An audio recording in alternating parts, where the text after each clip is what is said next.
Good morning and a happy, merry Saturday in this Christmas holiday season. Jeff and Eric, Courageous Conviction, our podcasts. Today, Jeff and I are going to talk about like or don't like Donald Trump, as an individual, as a former president or whatever, when the judge can arbitrarily say without a jury and try to interpret a law saying that he can just nullify a trust that holds all these hotels and properties in it with billions of dollars of money, or millions of dollars, I guess in this case, probably getting close to billions, but and I don't know how much was in that trust, but just dissolve it. That shows me that, hey, I'm glad to still have these areas that I can go to protect our assets. But my point being that, so because of all this, I had these attorneys in Miami, and that's what I'm getting to. And this attorney in Miami was a guru in his field in international law and setting up trusts, international trusts, right? Yeah. That would satisfy U.S. compliance for citizens in the U.S. And so he was a bigwig attorney, and he had gone through some things, and I met him in Costa Rica when I went down with this other real estate guru who's on TV all the time. I won't bring names in, but he and Robert Kiyosaki were side by side, and this all led me up to being on platforms where I was a small fish in the pond, but Robert Kiyosaki be on the stage, Donald Trump's on the stage, and I'm there and I'm getting invited to these things. And so it was kind of exciting for me to start to get to that level. But that's when I knew I had to change. Now here I am. I'm surrounded by these mega what's what I want? These individuals that people look up to a lot. This is Donald Trump when he was a businessman still, right? Not when he ran for presidency. He was still the businessman in real estate. And so we were doing a lot of real estate stuff. And so I'm around these people. And at these shows and expos, here's the one that was the kicker. There was this Mexican singer, beautiful woman. And I won't mention her name right now because if this ever got back out, maybe it could affect her marriage because she ended up going back to her marriage. But I had said to my buddy, because this attorney became my friend with time. We spent a lot of time together, and we were in South Beach one day driving, and he drives by and he says, "Oh, hey, that's where so and so's house is, the singer." And I told him, I've always been in love with her. I used to watch her telenovelas, her soap operas and stuff. And I always thought she was just a doll. I'd always wanted to meet her and go out with her. And he said to me, he calls me up. Well, listen to this. So time goes by. This is probably maybe a couple of years go by. And I make a decision. I'm going back to church. I'm eliminating my friends or the ones that were not a good influence for me because they kept drawing me back down again, right? So I make this decision that, no, I'm not going to fail again. And this is a process of about 6-8 months of me trying to change my life around. Is that about the time we met? About the time we met, yep. Yeah. And I make the decision, I'm going to do it. And no sooner I make the decision that night, the next morning, my attorney calls himself and says, "Hey, I got some news for you. Remember that little Mexican singer I was telling that you wanted to meet? She's really popular. If I said her name, everybody in this podcast that listens to anything about Latin music or anything would know who she is. And she lives in America, and she has crossover music in English too." And he said to me, "She's going to be at a friend of mine's house this Friday night. And her and her husband have separated, and she's finally at a point where she wants to start meeting new people. So it's just a casual gathering. She's going to be there. What happens between the two of you, but she knows that I'm going to introduce you. She's going to be introduced to somebody else. So fly down here. I was in Costa Rica at the time. Fly up here, and I'll introduce you, and the rest is up to you." Right? I feel pretty confident in myself at that time. I still had money. I thought I was kind of a Don Juan. You can get caught up in that because the girls in Costa Rica just are fun girls, and it's like go do those things. And because I had the money, it made me feel that way. It was a false sense of power. But I had to come to a conclusion right then. I thought to myself, this girl's not a member of the church. And I really, really thought, well, I'd really like to just get to meet her and And if things would work out, I would love to go forward with her. Man, I didn't know her as a person. I knew her as a TV image and what I saw in her videos and stuff like that. I never met her personally, right? I had to come to this conclusion where I'm not going. Yeah. I'm not going to go, because if I go, I'm not going to come back to church. Yeah. If I go, this person will have so much influence over me, because I'm still kind of starstruck. I mean, oh, she's a beautiful woman. Yeah. And, one day when we're talking personally, I'll tell you who she is, and you'll know exactly what I'm talking about. But she went back with her husband. Okay, so that's why I don't want to mention her name, and I don't want things to pop up. But my point being that was a just tough decision for me. That was for many years. I always thought, I adored her, and I never thought I'd actually get to meet her. Here it is now. You can go meet her. So it's like Satan saying, "Hey, do you want this plate, this nice decorated plate here that you can just sink your teeth into, or do you want to go back to? You have to humble yourself. You have to give up this power and authority. You're going to have to, go into a bishop and talk about the help you need to get you back to where you should be." Yeah. And I tell you what was more appealing. Boy, I kept looking at her, and I finally had to say, I'm not doing that. I'm not going to do that. And I just called him up and said, "Hey, bud, thanks. Appreciate the offer, but I'm going to have to let it go and make the changes in my life." And I quit. I did only what I had to do with him. We kind of nullified some things, and I even kind of pushed him back a bit. Yeah. Because I thought I didn't want any of that worldly influence. I needed to focus on getting my strength first. And then it's a day-to-day thing still. Because once you do it, you become like Lot's wife too. It's a tendency when things don't go good, you kind of get down again. You want to look back. You look back at, there were some good times. Yeah, there were good times, but you forget about how you felt the next day. Right? Yeah, I don't miss those times, and I think you're right on target there when you come to a crossroads and you can make a decision. Yeah, there are going to be some obstacles when you're coming back to church. Some things look really fancy and flowery when it comes to the worldly stuff that's available to us. I like my motorcycles. Obviously, I've had a bunch of them, and that's not a inexpensive habit. I was never a CEO of a major kind of construction company and foreign, internationally, but when you those little nuggets there of things being dangled for the world to our eyes are the things that we can certainly gravitate to. Satan knows us just like our Father in heaven knows us. And when we choose, the right route, choose the right. And I've even got a tattoo there in CTR. Well, at least you got a tattoo that had some sort of a meaning to it, right? Right. That kind of stuck with me. But and we're not advocating tattoos, by the way. This is when we were gone. Right. Well, the church has not, been so strong against tattoos these days. I don't go get tattoos and kind of wish that I hadn't got them, but they're there, and that's another story. But no, coming back to church, you have to make a decision. There's always going to be things that get in the way that seem more attractive on the outside, but once they become more attractive to stay with the church.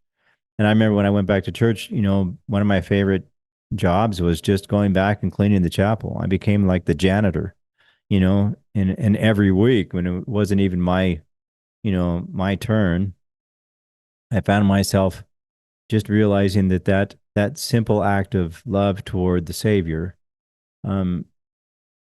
was very beneficial to me spiritually. And I found myself being more humbled and wanting to change. Just like you had to give up these super attractive kind of things that the world wants to dangle in front of you. But when you choose the gospel and you choose something else, when you have a real choice to make, I think that that's recognized within ourselves and recognized with the Savior. And it helps us become more solidified in choosing the right things. Jeff, it's another story from that time. We'll kind of wrap this podcast up now, kind of along in time. But that whole, if one can enter the covenant path, my son just got married, one of my twins. Yeah, and yeah, thank you. And he followed that covenant path. And it's interesting because I have twin boys, and those twin boys, though I was inactive, I knew I hadn't found a better life yet. I went out there thinking it was going to be a better life, and I hadn't found it yet. It was always that, yeah, tomorrow, tomorrow, tomorrow. It was always on the horizon, right? And if I just can get this point, if I just get that far, right? And the whole idea of going to Costa Rica was a 5-year plan. Yeah. I walked away from a successful business here. We were pulling in about 300,000 to 400,000, depending on the year, that we were taking home, and only had our business running for 5 years. We've been doing that since year number 2. And so here we go. And I take off and I leave this business. And I'd bought in real estate. I'd got things set up where if I had not gone to Costa Rica, I would be retired now. I'll be 59 in this month. I'd be retired right now. I had the assets. I had enough assets when I was in my mid 30s to retire myself now. But I wanted that quick fix. I thought in 5 years, I can bring in about $5 to $7 million, well as my wife can maintain the business here because she came up with me in it. We started together.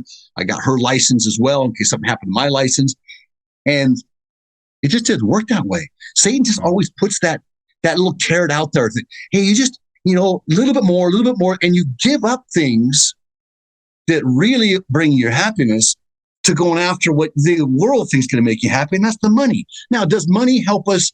Does money help us to? And maybe it's not just the money too, but for me, it was the money because with the money came, when I became single, became the girls, and that was the draw. I could pay to go do the partying, the drinking, or the drugs, or whatever, right? Because money, I could do all that, and I wasn't doing it in a poor fashion. But I think that we come back, that's got to be a decision that somebody decides to make and say, I'm going to do this. And you need to make serious sacrifices in your life to come back. And myself, I had to walk away from all the money. I put it all into a trust, and I just left it there for all the investors of the company. And I had nothing. Now, my wife and I, Dee and I meet, we get married. This is the same time that we're coming back to church. So I'm knowing you, I'm walking away from it. You remember, I got rid of the house, my nice big house I had there. That was a perfect bachelor pad. I loved that house. Mm-hmm. Yeah, I remember that. But it wasn't for what I wanted. And what I wanted was a wife, and I wanted kids again. Now, I'm older, right? And my wife is 19 years younger than me. And I have 2 little ones now. Right? Both of us. You and I are kind of in the same boat. I have 2 little ones. Mine's my 8 and 3 are my 2 little ones out of my 6 kids. And I'm very grateful for that. And I'm very grateful I could come back. So in conclusion, it was just, I just want to say this, that for me, it was a lot of obstacles, but a lot of things I decided I had to make choices. I had to decide what was more important, my Savior or this idea of wealth, this idea of all the tension I was getting worldly. And I was all alone, Jeff. I was alone. I can't tell you how many nights I sat in that house alone, and I would just get down on my knees and I would weep. I would bawl like a baby, and I would hurt so bad because I felt so lonely. I just wanted to hear a little pitter patter of feet and the loving voice of a wife that I was faithful to and was faithful to me. That's all I wanted back again was family. That's where we're synonymous. There is that, when my wife and I were separated during those, a few like 6 months. I realized that the money, the power, and the fame, and all that other stuff that came from living in that country, didn't matter. I had 3 motorcycles in my garage, and I couldn't get up to ride any of them. Because I missed that relationship, and I missed the relationship with my Father in heaven. And once I started building that back, that's really what came to me as being the most important. When you feel like you've lost all that, and no money, no, whatever it is that's attractive to us matters anymore, because it's, that comes and goes in life. Well, money comes and goes. I think you have to make it so it doesn't matter, because when you're at that crossroads, it still matters because it's still holding you back. You got to let it go. Right. And it's just really tough to do. The relationship with our Father in heaven, relationship with our wife, with that little pitter patter of the feet of children, running around, those things are much more rewarding, you know. Let me tell you, my days before, Jeff, were I'd work all day, and I was workaholic, and that was another thing I want to get into. Was what started me down that road was working on Sundays. Yeah. Right. And I could justify it for the first few times. It's always one thing that gets us, and then it's another thing, then it's another thing. Then I got offended by leadership. Then I got offended by people. And then it was, I don't want to be around those hypocrites. And so I would go once in a while because I felt obligated to the covenant and I knew I should be. But then it just, it pulls you and pulls you and pulls you. And next thing you know, you're out there. Yeah. And you're in a current. Yeah. Why do people leave the church now? I mean, is it really that different, your and I stories, from anybody else's that's ever left the church? And when it comes down to it, we both served missions. You went to Brazil, right? And I went to Madrid, and we just really weren't prepared when it came to living the gospel as a single person before getting married and all that. Thankfully, we both came back to church, but we had to make all these other choices, and it was difficult. And a lot of people are making those same choices. I wish they wouldn't. So the question, I think, in this podcast that we started out with originally was, why do people leave the church when they've served a mission? Or, when they're a young adult, and when they're coming to that crossroads of whether they should even serve a mission or not, and then they leave the church. And I think the same thing happens. But, we need to find out why. Our stories kind of tell why, and it's not different than anybody who leaves the church. Yeah, I agree. Jeff, I really appreciate, the fact that you're able to put this into a book. I look forward to reading it. And, for our viewers, we'll make it available as well. And we'd like for our viewers, for all of you out there too, listening to this, put your comments down below. If you've left the church, write us. Tell us why. We want to hear. And what's that, Jeff? Not just the LDS. I think you're right. When I talked to Bishop Patey, he goes, you don't have to come back to the LDS church. You can just come back to Jesus Christ. Make that a part of your life. I think he knew, down the road, I would eventually choose to come back to our church, to the Church of Jesus Christ. It's the world church, I think. It's not just our church. But come back. And I've had other friends leave their own religions, and I think that's sad to me that they left and adopted something like atheism. It seems to be this new atheism, which is also, in a way, kind of a religion. It's a belief pattern. Sure it is. But we can't be truly happy unless we have God in our lives, and we understand that and have a connection. It's not wishy-washy. It's not being weak. It's really being the opposite of that. It takes strength and courage and conviction. And thus our podcast, Courageous Conviction. There we go. For one to be converted, convicted to something, it takes courage to maintain that. And it takes courage to defend that going forward. And I think we're at that point now too. I don't think we're falling away, but people in the church too. How do we defend that? And these are all things we want to get into in this podcast. Like, describe, if you want to hear more of what Jeff and I hope to share. I promise that in this podcast, we're going to build testimonies, of our Savior Jesus Christ, and we're going to talk about things that, like I said, we're not fringe or anything. We're going to be real, and we're going to lay it out there. I'm not going to fluff things up. I'm not going to take a teddy bear Jesus attitude. We're going to lay things out. I think the Savior did. He was very plain spoken. He laid it out, and there were times he turned and nobody else was around because they all felt offended. And our purpose is not to offend anybody here, but just to try to lay out the truth so you're better informed, so you can make better temporal and spiritual decisions, right? That everything's spiritual in the end. So like, describe, and Jeff and I record each Saturdays, and we record a few videos for the week. So I guess we'll kind of, there's another guy I like to follow in the crypto world. It was really from the crypto mining era. Blind Rock, and he was just a Tuesday show. And that's I'll see you next Tuesday. And that kind of stuck with him. So that's his backdrop is I'll see you next Tuesday, even though he does podcasts every day now. So I'll just end this saying, well, that Jeff and I will see you next Saturday. There you go. Jeff, you have any closing words? No, I'm just excited about this podcast. I think, it's something that I've always wanted to do. And it sounds like after our conversations, it's something that you've always wanted to do. And I think it's the time, just like they're ready for it. I think the world is ready for it. There's nothing light on adventure here. So this is not your normal story. No, what you're going to get in this podcast is not going to be your typical normal experience that Jeff and I have had. And the road's back in my 25 years of looking for footprints. And if you want to say evidences, I wasn't looking for evidences. I was just looking for, to study better the peoples of the Book of Mormon throughout the Americas. And, that I want to share too here with us because I've done some really cool things. It's really hard to deny the Book of Mormon when one really seeks out to try to understand it fully. Yeah. So we'll talk more about that too. I guess we'll start that in our next podcast.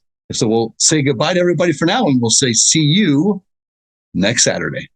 If you like this content, you want to follow us, just hit the subscribe button down below, please, and hit the bell. There's a new podcast right now. We're going to be recording every Saturday. We'll record a few videos each Saturday, get out to you, and then as things pick up, we'll record some more. Stay with us, and we'll see you in our next podcast with Courageous Conviction.